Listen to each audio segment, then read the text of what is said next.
Hello, this is Phil McNally with Artspeak. We're here today with Carolyn Edlund. Carolyn is a business consultant and she has probably over 40 years of experience in the art industry. She's headed many organizations and she owns Artsy Shark. Artsy Shark is a platform that contains lots of materials for artists, lots of information, how to's, and where to goes.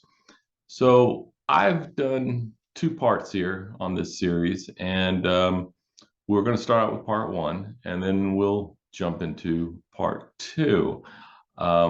She's a fascinating lady, and I think as an artist, you will get a lot out of her from this broadcast.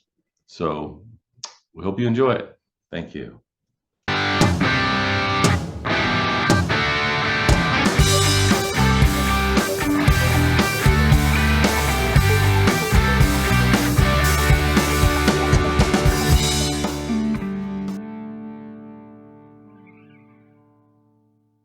Hi, Phil.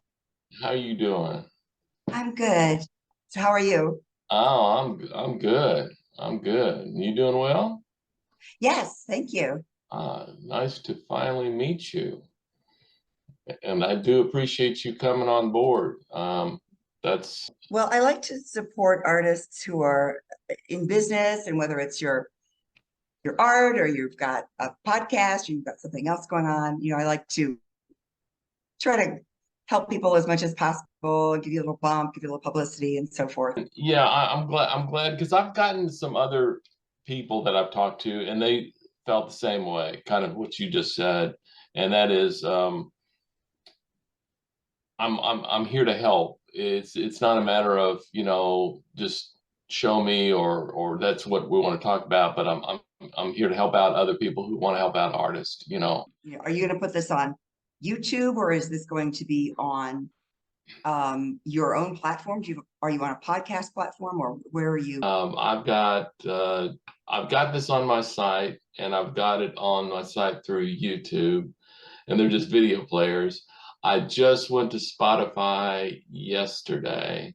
So I basically do what you see behind me is that piece of art, and that's kind of what I do. I'm an artist and I do art. So podcasting just I never did care for it, to tell you the truth, and this kind of came up out of nowhere because what I've found, and I'd like your opinion on this. What I've found is uh, I've gone on Zoom classes. I've talked to other artists. I've been doing art for probably off and on for over 10 years. Got more into it probably in the last 5 years.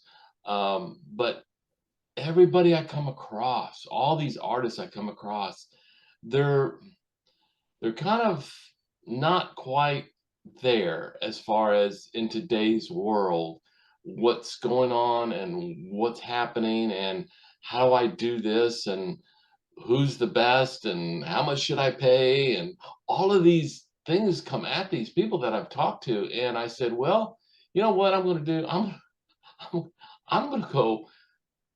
Got frustrated. I got frustrated because I went through the same thing and I'm still kind of going through the same thing, but I got to a point where I said, I'm gonna do a podcast of information. I'm gonna interview just people.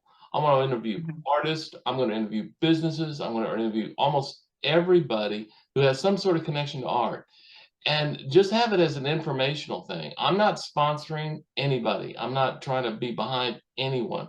I'm just getting kind of the word out because to tell you the truth, I haven't seen much from a standpoint like this, that there are artists talking to other artists.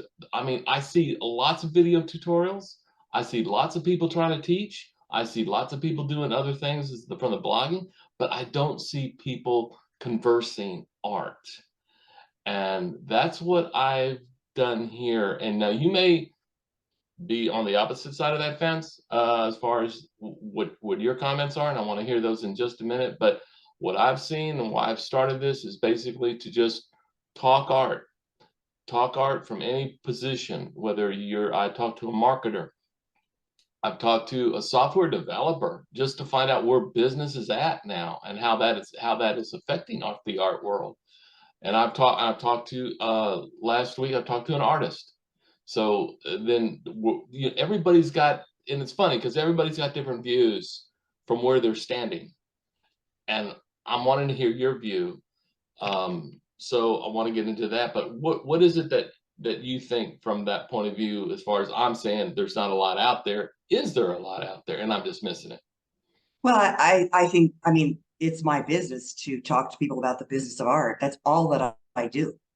And so I'm in the middle of it, and I know a lot of people who are in the business, and they may be doing it similar to what I'm doing. They might be a colleague of mine in some way or another, or they might own a company that serves artists, or they might run a platform and so forth. So, I mean, I see a lot of it, but I'm just kind of in the middle of it. And so obviously I have a different point of view, but I think here is why you see all of these people out there that are trying to sell, or they have this interest, and yet they're stuck and they don't know. It's because there is a very low bar to getting into selling art online. All you have to do is go and set up an Etsy shop or put something on Saatchi. I mean, anyone can do it. There was a threshold years ago. I mean, when I got into being an artist, it was in the early 80s when I graduated from college. And you couldn't, I mean, you needed to apply. You set your slides in. You had to get juried in to get permission to even sell somewhere. You couldn't just go and set up shop. So it was much more difficult, and there were gatekeepers, and all of those gatekeepers are essentially gone. I mean, there are some out there, but for certain things, you're being juried for whatever. But if you want to sell your art, you can be a great artist, you can be a terrible artist, you could know what you're doing, you can know nothing, and you're out there on a platform, and many people are just expecting to sell because their art is there, and that isn't what happens. That, I mean, you put your art online, let's say, for example, that's one way to sell, then you better be sending traffic to your website. People Right. just think someone would find you and buy from you. Well, it might happen, maybe, but unlikely. And there is a process to marketing and selling where people get to know you and people get to like what you do, and then they really want to own something. And it takes a while, and you have to build that kind of a brand and a presence and get to know people and show your work to them over and over again. And then you gain customers, and then you might get repeat customers or referral customers or other customers, and your name gets to be known. And you know how that works. It's like in any business, but many people who are just making art don't put the two together, I think. No, you draw on a really good point, because that's it. I believe the same thing, and what I'm finding in people is part of what you were saying just a few minutes ago, just a minute ago, seconds ago, about the point of you get it out there and you add to it. You bring in more customers. You start emailing. You start promoting it. You start hitting on other people, other things, other businesses. Da da da.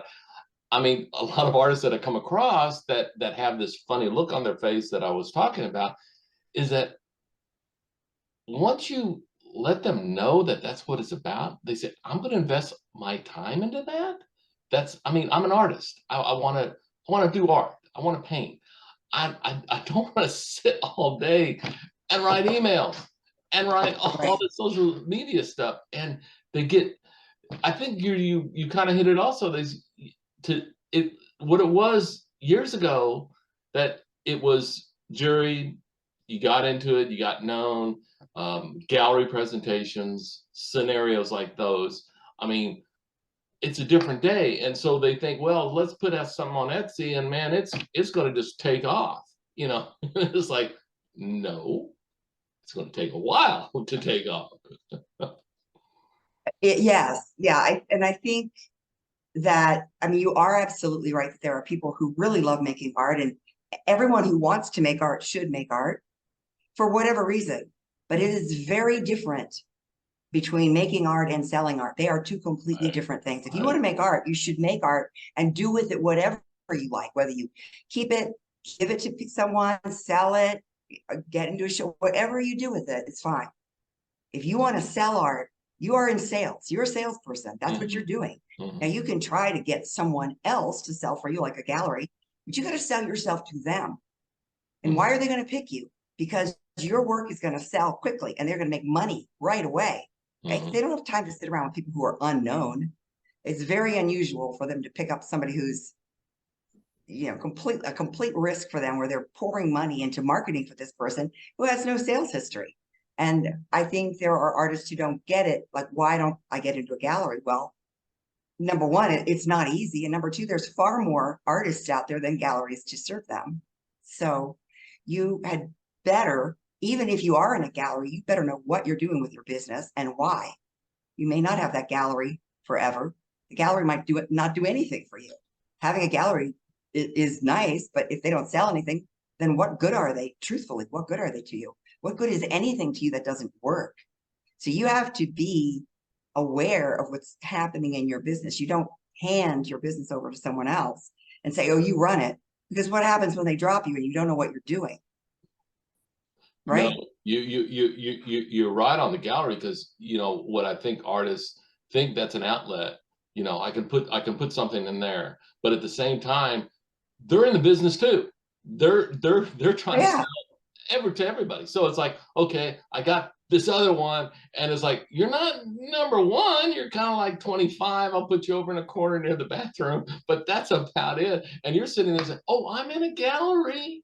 You know, it's like, no, you got to be in a certain portion of that gallery. You got to be known. You got to build up. You know. Well, I mean, there are different kinds of galleries. You could be in a co-op gallery, for example. But there are, I think, a lot of artists are also under the illusion, or they have wishful thinking. They have this magical kind of thinking that someone is going to come along and this person is going to market them and promote them and sell for them. And they're just going to give this person a little bit of commission, and that people are going to come out of the woodwork and put in all that hard work for an unknown artist. And people ask me this constantly. I'll give you a commission if you, and I first of all, I don't sell art. And secondly, there's no connection with reality. There really aren't people like that. I mean, any agents that are out there, a lot of people say, I need an agent. If you are a very well-known artist and you are highly in demand, can you find somebody to help market and promote you? Sure, because you're going to put money in their pocket immediately, because again, you're in that sweet spot where you're well-known, but how do you build up to that? How do you become known and become valuable to them? It's your sales history. So how are you going to start your sales history? You better start it yourself, because it is unlikely that someone else is going to do this for you.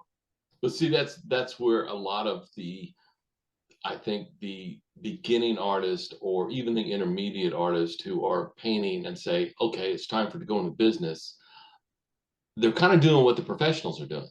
I'm going to put money in somebody's pocket to get me in and go, you know. And it's almost like, okay, no, that's not how you do it from the beginning and intermediate. When you're, like you said, the professional, when he's got the name and everything, and he's gonna invest correctly in the right person to drag him from where he's at that point in his professionalism to up. But from a beginner side, they're thinking, well, money's going to talk. It's going to get me to where I want. Get me, like you said, get me an agent. I'll get sponsored by this person. Here's some more money, and they lose.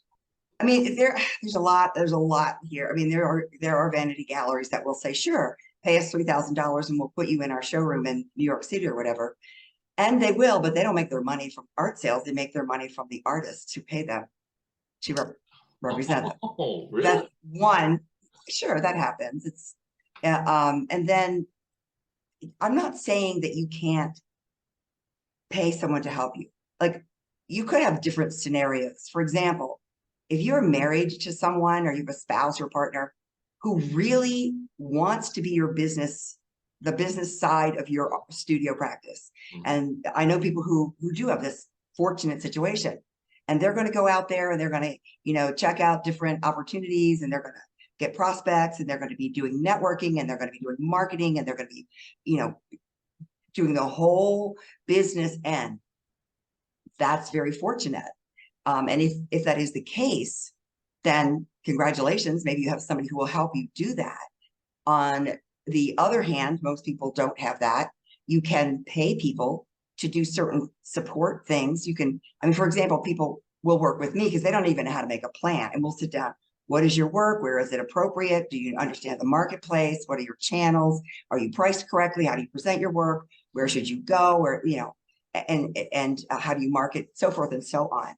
And you can do that. You can hire an accountant to do your taxes. You could hire someone to do your social media. You could hire somebody to build your website. You could hire somebody to go to an art show with you and maybe be your assistant in your booth. Or, you know, there are people who will do this, but they're not going to do a commission, and you're going to pay them.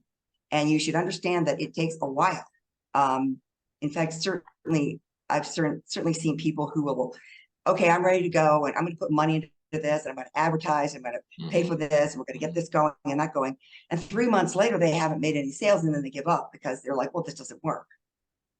Right. And 3 months is like nothing.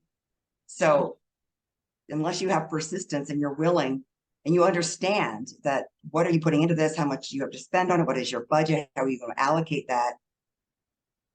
And you can get help. You don't have to do everything yourself. That can be overwhelming. Oh, it's like me.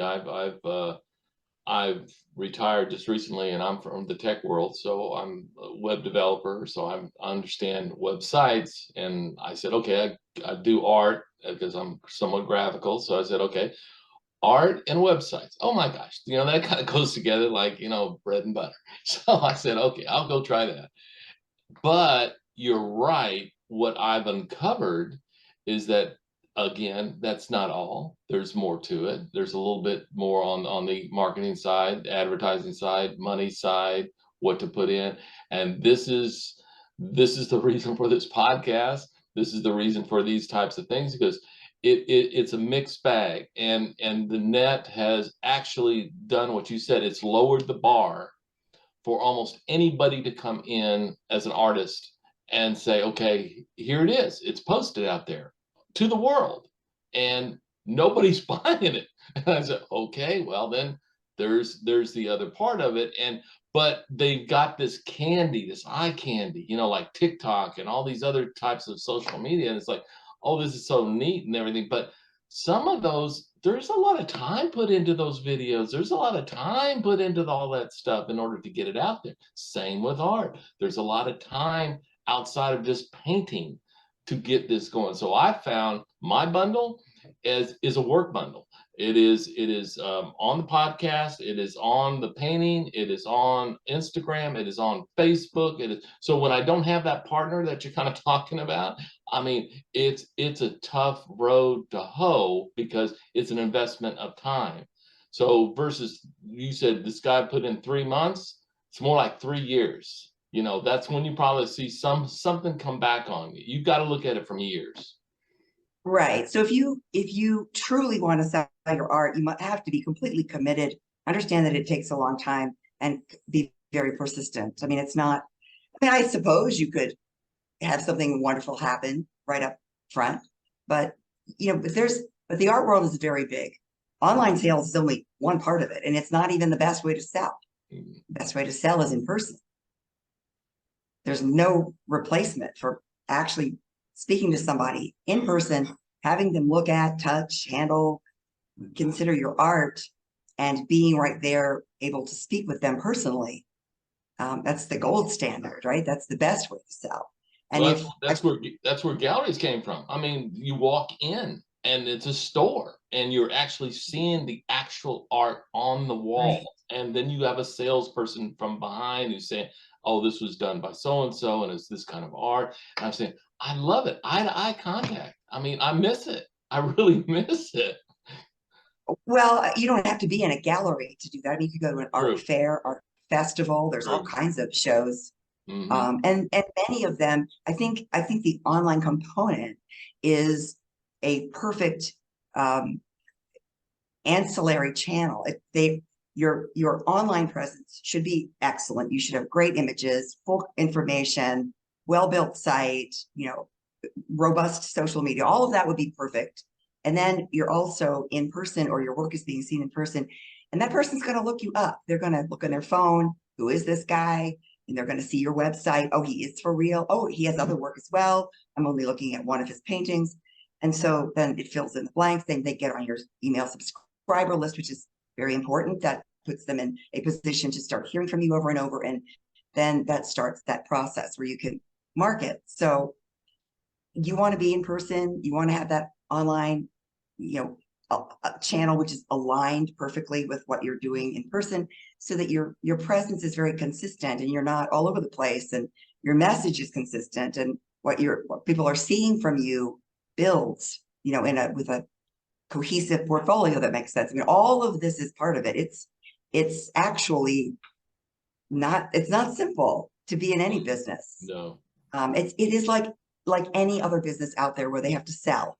They have to find customers. They have to know who their customer is. They've got to price their work right. They've got to, bring people in, great customer service and all of this. And you as an artist have that on your plate if you are working for yourself, if you don't have, a gallery or some other third party, but you also are not paying a commission. So why are galleries taking 50%? Because they do the work. Exactly. They're earning it. They have costs because, if you want to do all that work, then you can keep all of that purchase price. And I think that would be great. But it's not for everybody. As in any business, any industry, some people will make it and some people will not make it. Well, it's just, you want to give yourself a better chance. Yeah. And in today's world, there's with the net and art, everybody feels, once I get into it, we'll all make it, kind of a thing. And that isn't going to happen. There's a point that I came across. It was it's getting to that time of season, and I'm in Texas, so they have these art fairs, and I went to one not too long ago, and I think it gives a really good example of how an artist should be. And because I go to one tent, here's a guy who does photography, and it's certain types of photography of buildings and children and stuff like that. But here I go to another one, and it's certain portraitures, and then I go to another one, and this guy's painting boats, but in almost any of these tents that I'm looking through, the subject matter isn't mixed. It's single. I mean, this tent is going to show this kind of work. This tent is going to show this kind of work. And not only is the subject matter, but how it's done, either painting or whether photography or whatever. And it's like, I think we as artists, especially beginning artists, they think the whole world's open to me. I can do houses, I can do cars, I can do this, I can do that. And it's like, okay, Shangri-La, Right. That is, a lot of people do think like that, but the reason that you see the artists who are in their booths and have done many art shows is that they know that their particular signature style, their subject matter, the niche that they're in, that they're known for, is memorable. And people understand what it is. Oh, these are all photographs of boats or paintings of boats, and I would love what this artist is doing. I will remember who they are. And they'll come back to that artist. But if your work is all over the place, who's going to remember you? People will be confused. They'll be, what do you really do? Are you still trying to figure it out? How would you ever know their work if you saw it? Because you wouldn't even know what they were going to do next.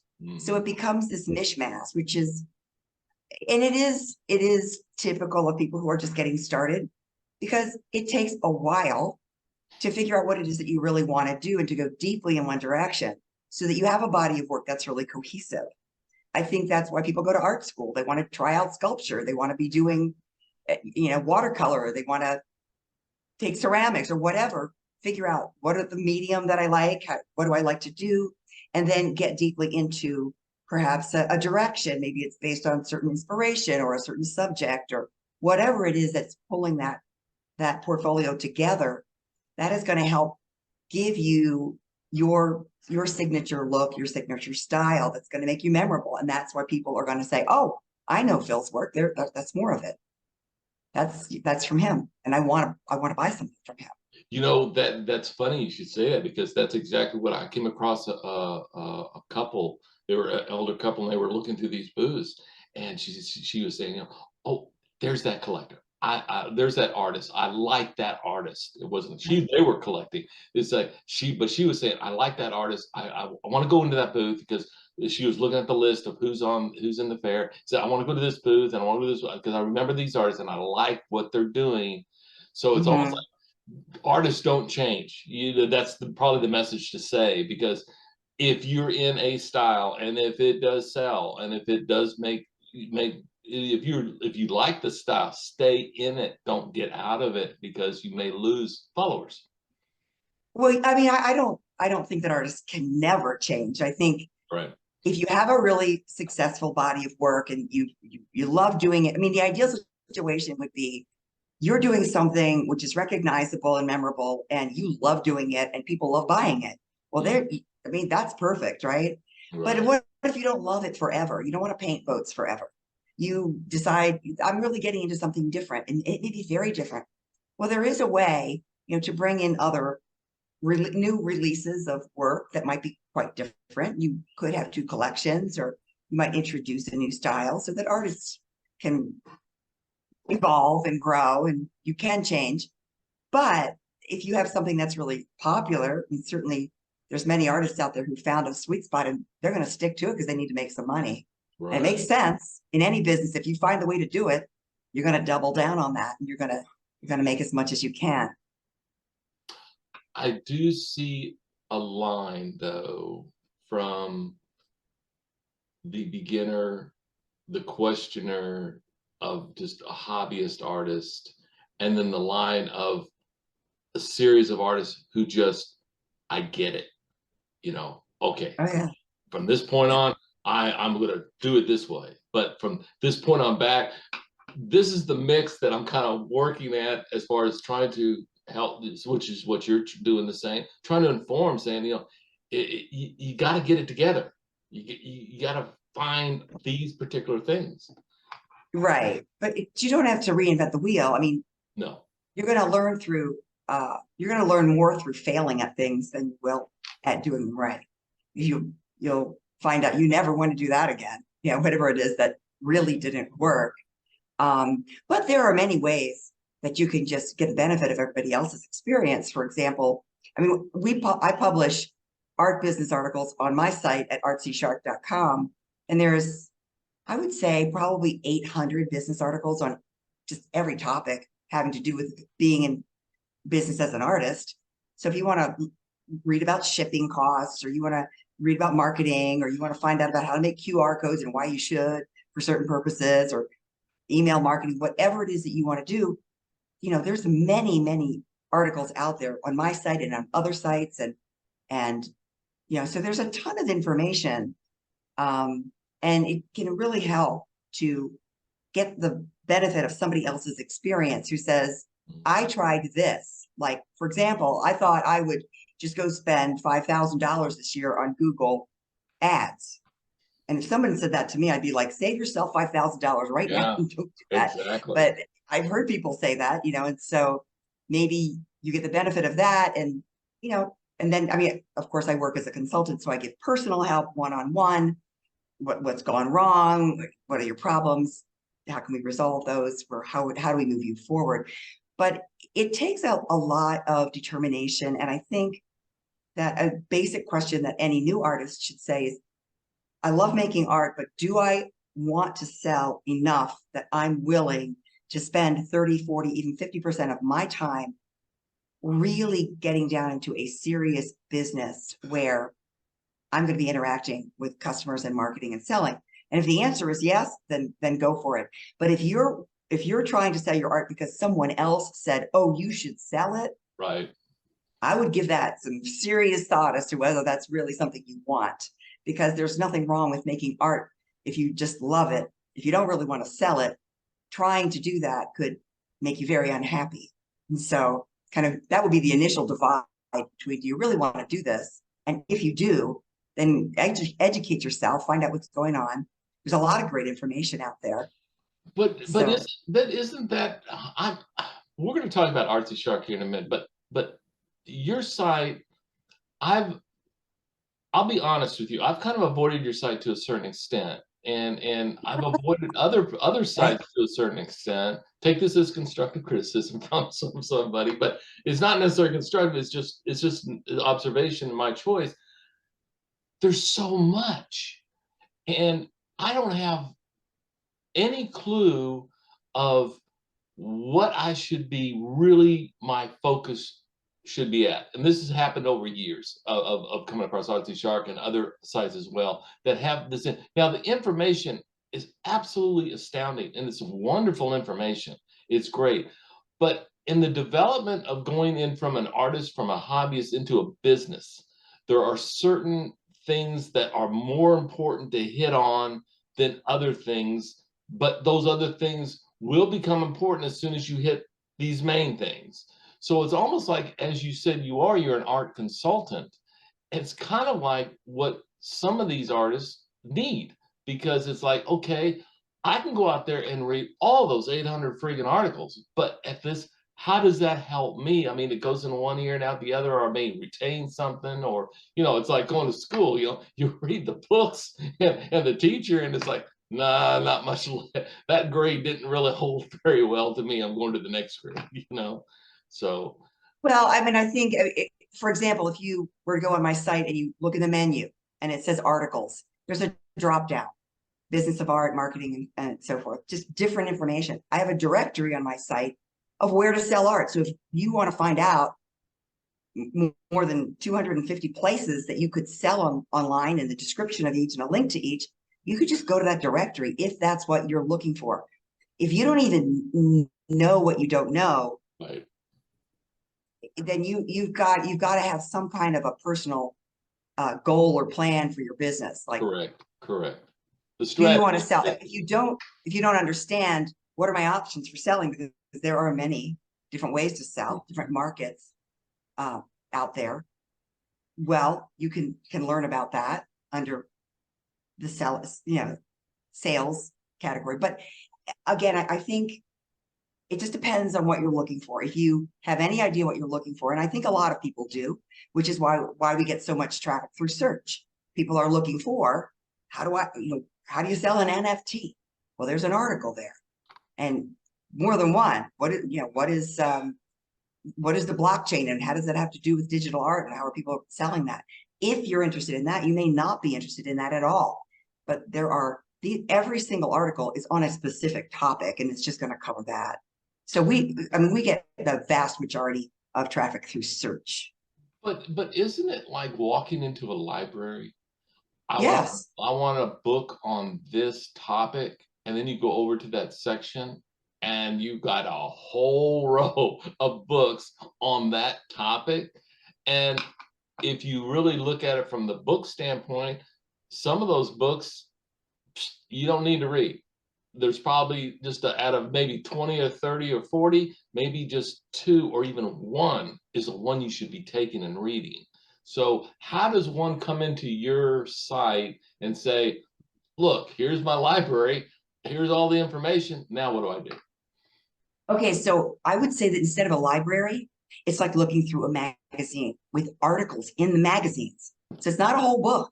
It's one article. It might be 600 words long.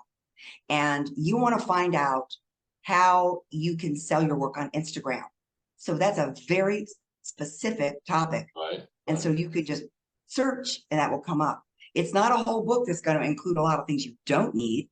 I don't write articles that are really broad. I write very, very specific articles, or I may do interviews with someone about a very specific topic, which makes it searchable and which makes it findable to people who understand, I'm looking for this. I want to know, I have this problem with pricing my work. Let me look in the pricing category, because we've got categories. I'm going to look in the pricing category and I want to find out, how can I increase the perceived value of my work so I can increase the prices? Well, there's an article on that. And you can just scroll through the categories. So it's not taking a whole book out. It's very, very specific topics. Yeah, because I don't think anybody sits around like it used to be. You go to the library and you get a book and you read the book. Hell, as a kid, I'd get the book and I'd read Cliff Notes, unfortunately, just to take the test. But other than that, I didn't want to read a Yeah. friggin' book. It was just like too much. In Mm. today's world, what we're a 6-second world basically. I mean, if it ain't Right. happening to me in that amount of time, I'm out. I'm gone. You know. Yeah, and I think that is a problem for people. I would say that if you were an artist who is just starting to consider whether you should be in business, you need to give a lot of thought to what is it that I want? What is it that I want to sell? What results do I want to come out? Just so that you have a basic Mhm. plan or some goals set up. Mhm. How do I believe I will sell? And then you'll say, okay, so I don't really know how I'm going to sell. What are the different ways for you to sell those paintings? Well, you could sell them online, you could sell them in person, you could sell reproductions, you could license your art, you could your wholesale, you could, there's all these things you could do. So if you want to type in what are the different ways you can sell art, come right to my site and there's going to be an article on that.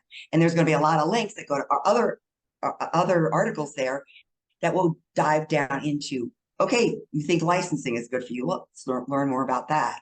These are just different channels. That's where I'm coming from as far as the library approach and kind of the research approach. But if you're a rank beginner, yeah, just start looking online. What are other people doing? How are they selling? What appeals to you? Yeah, I hope so. I really do. And you know, when I'm in bed at night and got nothing to do, and I'll just bring out an article and just read it and say, okay, there's Yes. midnight. Every night. Send me an email. I'm Yeah, looking for this. I'll let you know. that's wonderful. Well, Carolyn, I appreciate you being on and giving all of this great advice again, as far as the strength of the art community and where it goes and how we can go forward on it, and just get more of the word out to where people just can go forward and get their art shown, get their art sold, and develop new relationships. That's Yeah. that's the main thing. Right. And good luck with all that. And good luck with your podcast too. Thank you, Carolyn. It's been a wonder. So this is Phil from Artspeak, and we'll be seeing you on the next one.